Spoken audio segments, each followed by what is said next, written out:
भारत माता की। मैं आप सभी इटावा विधानसभा के मेरे अपने परिवारजन, जिनका बहुत प्यार स्नेह आशीर्वाद मिलता है, मैं सबको नमन करता हूं।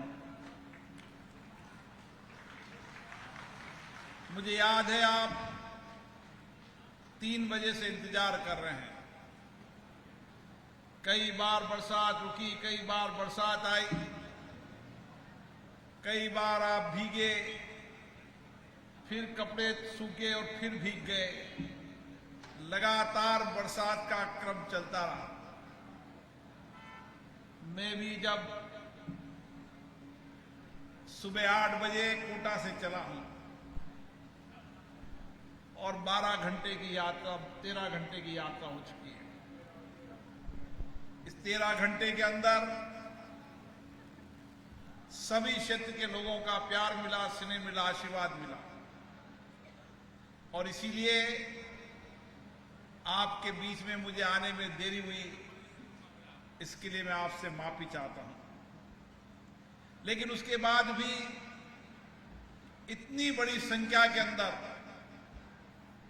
रास्ते भर आप लोग इंतजार करते रहे। कई रास्ते में तो हालत ये थी, इतनी तेज बरसात थी कि कोई व्यक्ति ठहर नहीं सकता था, तो भी गांव का व्यक्ति वहां पर खड़ा था, भीगती बरसात में खड़ा था।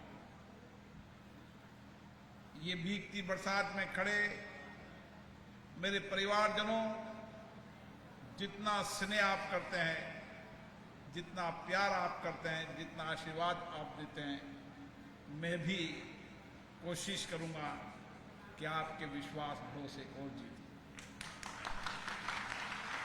ये इटावा विधानसभा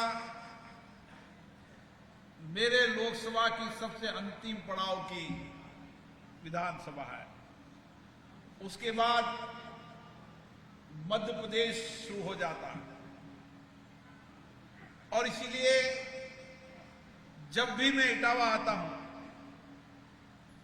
मेरे मन में एक ही बात रहती है कि शहर के आसपास के इलाकों के अंदर तो सब सुविधाएं हैं, लेकिन दूर दराज कोटा से 80 किलोमीटर दूर उस गांव के व्यक्ति को भी शहर की तरह बुनियादी सुविधाएं यहां पर मिलना चाहिए। और इसीलिए आप एक बार मानकर चलना, मैं 2003 से चुनाव लड़ रहा हूं। 2003 के बाद लगातार विधानसभा के बाद लोकसभा का लड़ा। मेरे मन में एक ही बात रहती है कि चुनाव के समय अपनी विचारधारा के आधार पर चुनाव लड़ो। कौन देश का प्रधानमंत्री बने, उस विचारधारा के आधार पर चुनाव लड़ो। लेकिन चुनाव होने के बाद सब लोग हमारे परिवार के सदस्य हैं। जिन्होंने वोट दिए वे भी परिवार के सदस्य हैं, और जिन्होंने वोट नहीं दिए वे भी मेरे परिवार के उतने ही प्रिय सदस्य हैं। विचारधाराओं में अंतर हो सकता है, लेकिन मेरे लिए सब मेरे परिवार के सदस्य हैं।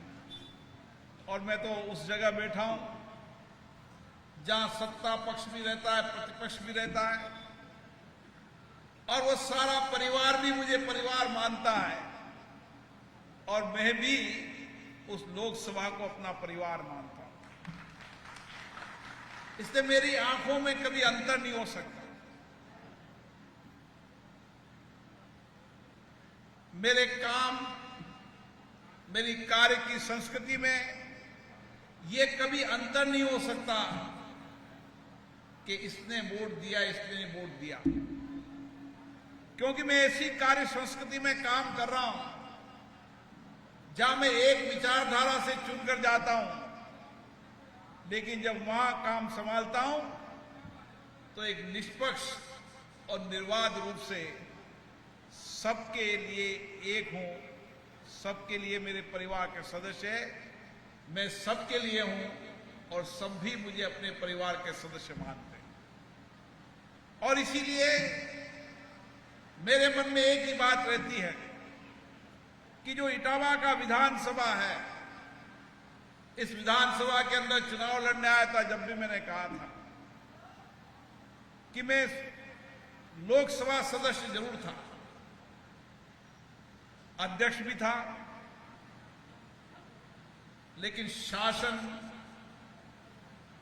अनुकूल नहीं था और इसलिए कई बुनियादी मुद्दे थे। लोग कहते थे कि भाई साहब आप तो सबसे बड़े जगह बैठे, आपकी बात कौन टाल सकता है। लेकिन साथियों, कई लोग विचारधारा के आधार पर काम करते हैं,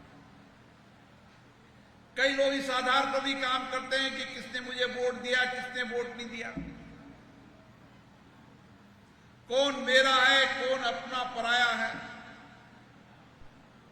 मैंने पहले ही कहा कि मेरे न अपना पराया है, सारी लोकसभा मेरी परिवार है और मैं एक बेटा हूं, उनका एक भाई हूं। इस तरीके से काम करना और इसीलिए मेरे मन में एक ही बात रहती है कि इटावा विधानसभा के उस अंतिम गांव तक की आवाज, अंतिम गरीब व्यक्ति की आवाज मेरे तक पहुंचे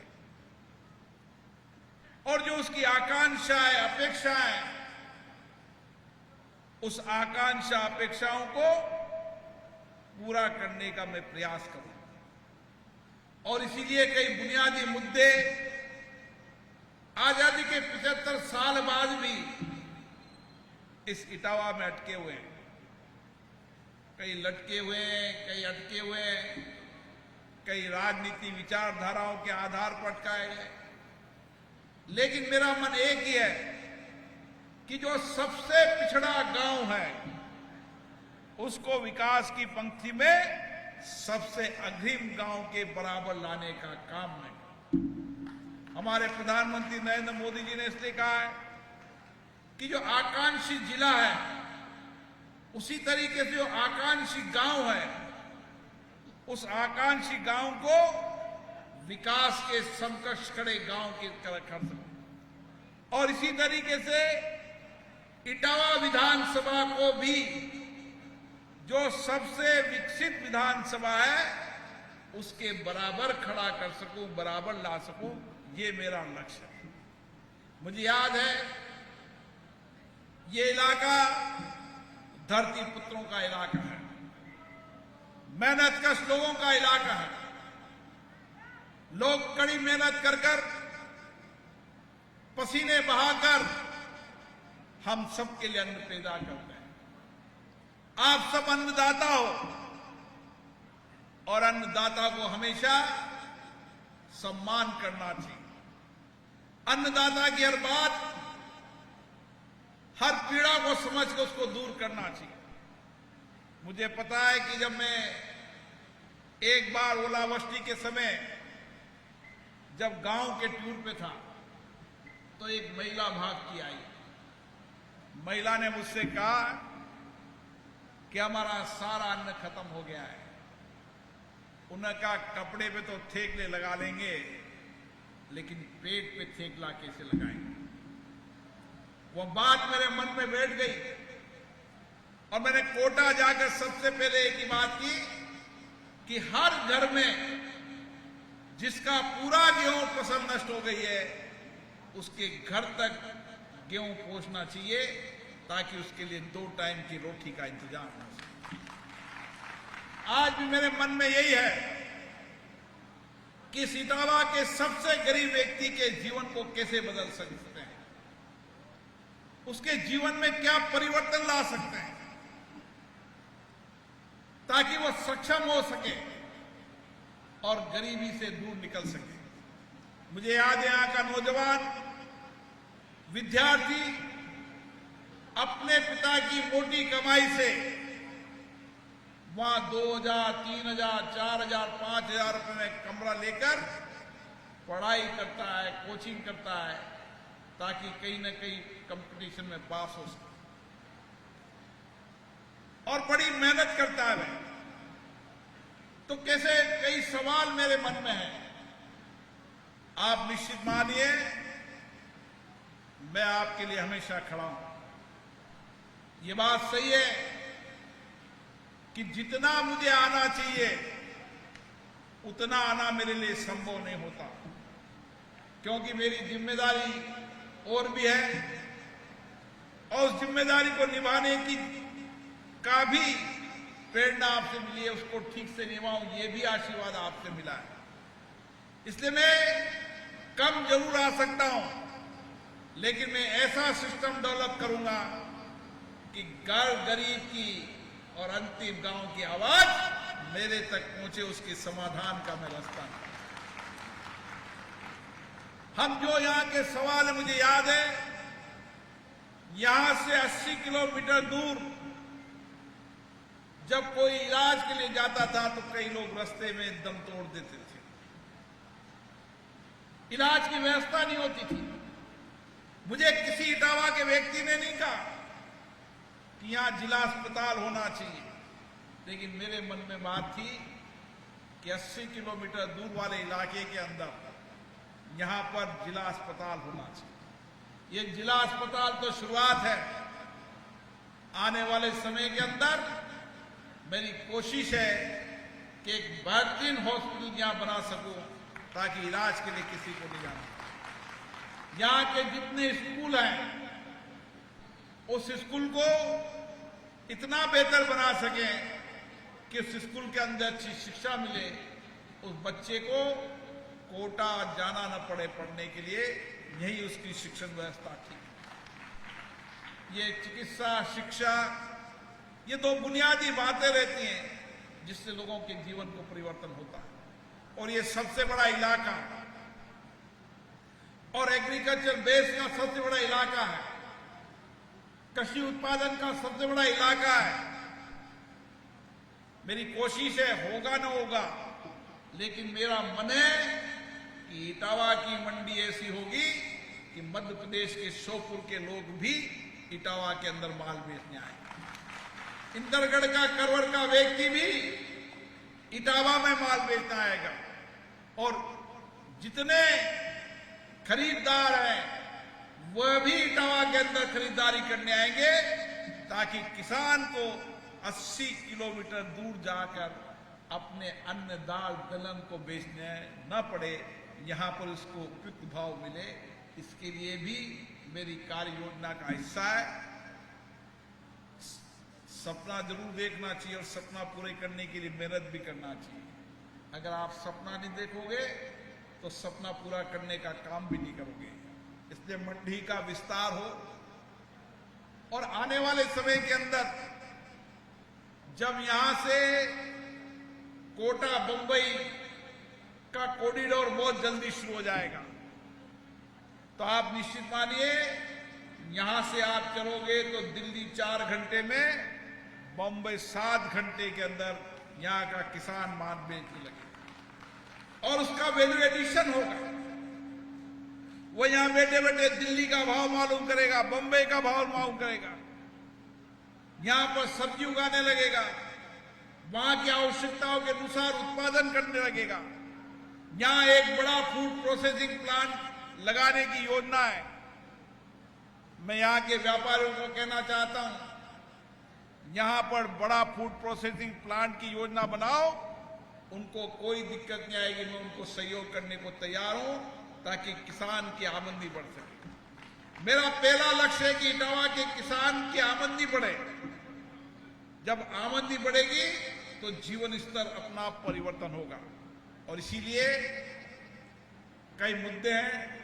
कई लोगों ने मुझे रास्ते में ज्ञापन दिए, कई लोगों ने अपने इलाके की रोड, पीने का पानी, शमशान, विद्यालय, ऐसे कुछ बुनियादी सवालों के कागज मुझे दिए।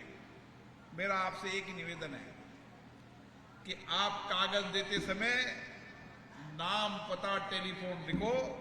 आपका हर कागज हमारे लिए अमूल्य है और हर कागज पर काम होता है और उसका काम सफलतापूर्वक हो, जब तक उस काम का निपटारा नहीं होता। अगर काम होने वाला है तो ये मानकर चलो होगा ही होगा, और हमारे पास नहीं होगा तो फिर होना भी नहीं। इसलिए आप निश्चित मानिए, बस कागज लिखते समय 20 साइन करने की आवश्यकता नहीं है।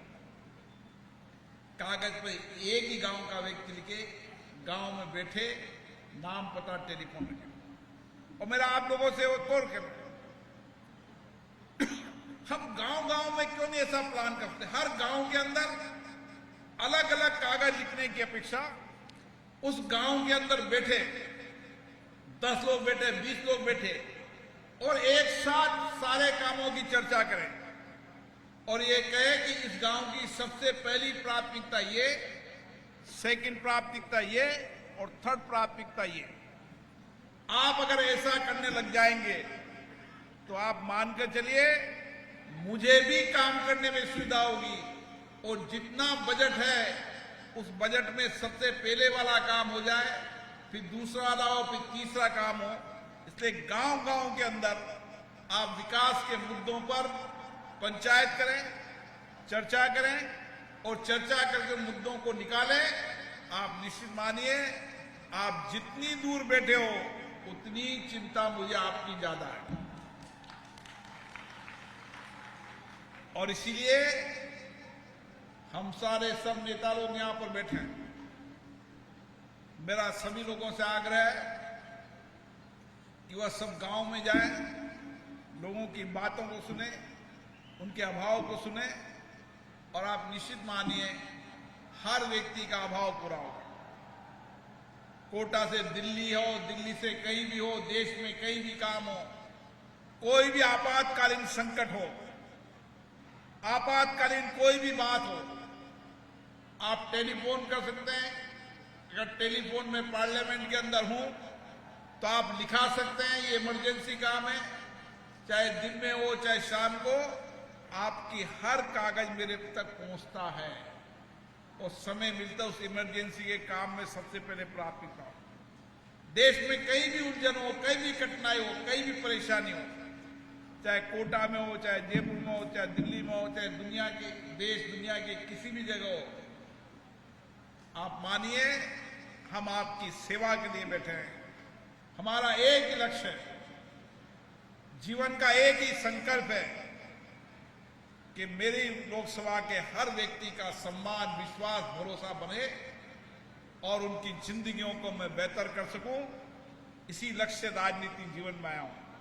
चुनाव तो बहुत लड़ लिए, 3 चुनाव विधानसभा के लड़ लिए, 3 लोकसभा के लड़ लिए और आपने हर चुनाव में मुझे आशीर्वाद दिया है, इसलिए मैं आपका ऋणी हूं और आप निश्चित मानिए हम सब आपके साथ हैं। मैं बात नहीं बताना चाहता, बहुत सारे विषय हैं, उन सारे विषयों को मानकर चले, वो सब पाइपलाइन में।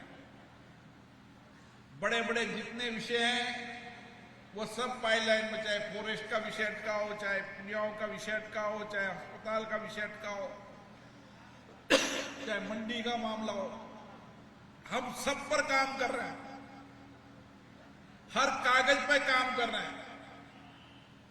दिल्ली में बैठकर एक ही काम होता है कि जब भी फ्री होता हूं कोटा बूंदी संसदीय क्षेत्र के लोगों की चिंता करना और उनकी समस्याओं का समाधान करना, यही जीवन का लक्ष्य है।